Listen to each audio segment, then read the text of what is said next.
ബൈബിളിൽ ഒട്ടനവധി വാഗ്ദാനങ്ങളുണ്ട്. മുഴു ബൈബിളിലെ വാഗ്ദാനങ്ങളും എല്ലാ യുഗങ്ങളിലും ജീവിക്കുന്ന എല്ലാ മനുഷ്യർക്കുമുള്ളതല്ല. പ്രധാനമായും പഴയ നിയമകാലത്തെ വാഗ്ദാനങ്ങൾ അത് പഴയ നിയമകാലത്തെ ജനതകൾക്കുള്ളതാണ്. അബ്രഹാമിനോടുള്ള വാഗ്ദാനങ്ങൾ, ഇസ്രായേൽ സമൂഹത്തോടുള്ള വാഗ്ദാനങ്ങൾ, പ്രത്യേകിച്ചും അബ്രഹാമിന് ദൈവം കൊടുക്കുന്ന വാഗ്ദാനങ്ങൾ ഒന്ന് ഭൂമിയെ സംബന്ധിച്ചുള്ളതാണ്. രണ്ട് സന്തതിയെ സംബന്ധിച്ചുള്ളതാണ്. മൂന്ന് വാഗ്ദത്ത സന്തതിയായ മശിഹയെ കുറിച്ചുള്ളതാണ്.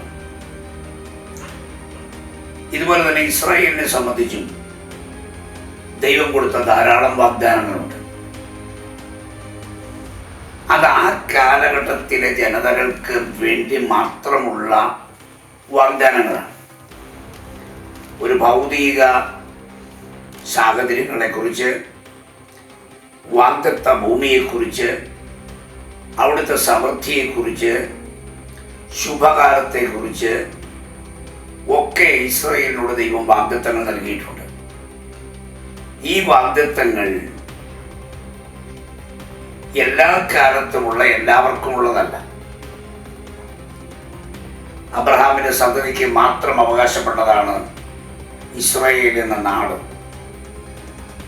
അത് പഴയനിയമത്തിൽ വായിച്ചിട്ട് ഇന്ന് ജീവിക്കുന്ന ഒരാൾ ദൈവം എന്നോട് വാഗ്ദത്തം ചെയ്തിരിക്കുന്നു, ഞാൻ ഇസ്രായേലിലേക്ക് മടങ്ങിപ്പോവും, അവിടെ എനിക്ക് ഒരു പിടി മണ്ണ് ദൈവം തരും എന്ന് വിശ്വസിക്കുന്നത് എത്ര മടയത്തരമായിരിക്കും. അപ്പം അതുകൊണ്ട് പഴയ നിയമകാലത്ത് ദൈവം നൽകിയ നിരവധി വാഗ്ദാനങ്ങളിൽ ഒട്ടുമിക്കതും പുതിയ നിയമവിശ്വാസിക്ക് ബാധകമേ അല്ല, അവരെ ഉദ്ദേശിച്ചുമല്ല. പുതിയ നിയമവിശ്വാസിയെ സംബന്ധിച്ച് ദൈവം തരുന്ന സുപ്രധാനമായ വാഗ്ദത്തം രണ്ട് വിധമാണ്. ഒന്ന് സ്വർഗീയം, രണ്ട് ആത്മീകം. അപ്പൊ നിത്യതയിലേക്ക് നിലനിൽക്കുന്ന സ്വർഗീയ വാഗ്ദാനങ്ങളും നമ്മുടെ ഭൗതിക കണ്ടുകൊണ്ട് കാണാൻ കഴിയാത്ത ആത്മീക വാഗ്ദത്തങ്ങളുമാണ് പുതിയ നിയമവിശ്വാസത്തിലുള്ളത്. ലൗകികമോ ഭൗതികമോ ആയ വാഗ്ദത്തം പുതിയ നിയമത്തിൽ അധികം നമ്മൾ കാണുന്നില്ല. പഴയ നിയമത്തിൽ ദാരിദ്ര്യം ഒരു ശാപമായി, പുതിയ നിയമത്തിൽ ദരിദ്രൻ ശപിക്കപ്പെട്ടവനല്ല. ദരിദ്രരായ നിങ്ങൾ ഭാഗ്യവാന്മാർ, ദൈവരാജ്യം നിങ്ങൾക്കുള്ളത്. അപ്പോ അത്രമാത്രം വ്യത്യാസം പഴയ നിയമ വാഗ്ദാനവും പുതിയ നിയമ വാഗ്ദാനവും തമ്മിലുണ്ട്. പുതിയ നിയമത്തിലെ വാഗ്ദാനങ്ങൾ പ്രധാനമായും കേന്ദ്രീകരിക്കുന്നത് ഭാവി കാലത്ത് ലഭിക്കാനിരിക്കുന്ന സ്വർഗീയമായതും അതുപോലെ തന്നെ ഈ ഭൂമിയിൽ ജീവിക്കുമ്പോൾ ലഭിക്കേണ്ടുന്ന ആത്മീക കാര്യങ്ങളുമാണ്. നല്ലൊരു പങ്ക് ആളുകളും ഈ വ്യത്യാസം മനസ്സിലാക്കാതെയാണ് പലപ്പോഴും ബൈബിളിലെ പല വാക്യങ്ങളെയും സമീപിക്കുന്നത്.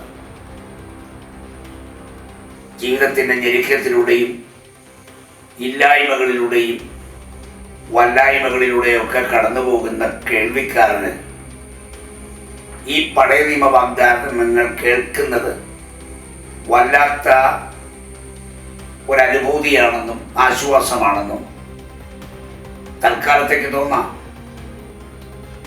പക്ഷെ ഒരാൾ പോലും ചിന്തിക്കുന്നില്ല ഇത് വാസ്തവത്തിൽ എനിക്ക് ആപ്ലിക്കബിൾ ആണോ ഇല്ലയോ എന്ന്. 2 പത്രോസ് 3:13 നാം ഇങ്ങനെ വായിക്കുന്നു, എന്നാൽ നാം അവൻ്റെ വാഗ്ദത്തപ്രകാരം നീതി വസിക്കുന്ന പുതിയ ആകാശത്തിനും പുതിയ ഭൂമിക്കുമായി കാത്തിരിക്കുന്നു. അവ പുതിയ ഭക്തൻ കാത്തിരിക്കുന്നത് നിത്യതയ്ക്ക് വേണ്ടിയാണ്. മറ്റൊരിടത്ത് നമ്മൾ വായിക്കുന്നു, നിങ്ങൾ എന്നോട് കേട്ട പിതാവിൻ്റെ വാഗ്ദത്തത്തിനായി കാത്തിരിപ്പീൻ. പരിശുദ്ധാത്മാവിനെ കുറിച്ചാണ്. അപ്പൊ ആത്മീകമായ കാര്യങ്ങൾ, രണ്ട് സ്വർഗീയമായ കാര്യങ്ങൾ അഥവാ നിത്യമായ കാര്യങ്ങൾ, ഇവയാണ് പുതിയ ഭക്തനുള്ള വാഗ്ദത്തങ്ങളിലെ ഏറ്റവും പ്രധാനപ്പെട്ടവ. അലൗകികമായ ആത്മീക സത്യങ്ങളിലേക്ക് നയിക്കുകയാണ് പരിശുദ്ധാത്മാവിൻ്റെ ലക്ഷ്യം എന്ന് പറയുന്നത്. ഈ വ്യതിരിക്തത വ്യക്തമായും മനസ്സിലാക്കാൻ നമുക്ക് കഴിയാതെ പോകുന്നുണ്ട്. പ്രവാചകന്മാരുടെ പുസ്തകങ്ങളിൽ ഇസ്രായേൽ അന്ന് കടന്നുപോയ അനുഭവങ്ങളുടെ നടുവിൽ അവരോട് പറഞ്ഞ ഒരുപാട് വാഗ്ദാനങ്ങളുണ്ട്. പ്രവാസകാലത്തിലൂടെ കടന്നു പോകുമ്പോൾ ഒരു വിമോചനവും, വീണ്ടും ഒരു മടങ്ങിവരവും, ഒരഭിവൃദ്ധിയും, ഇതൊക്കെ വാഗ്ദാനം ചെയ്തിട്ടുണ്ട് അവരോട്.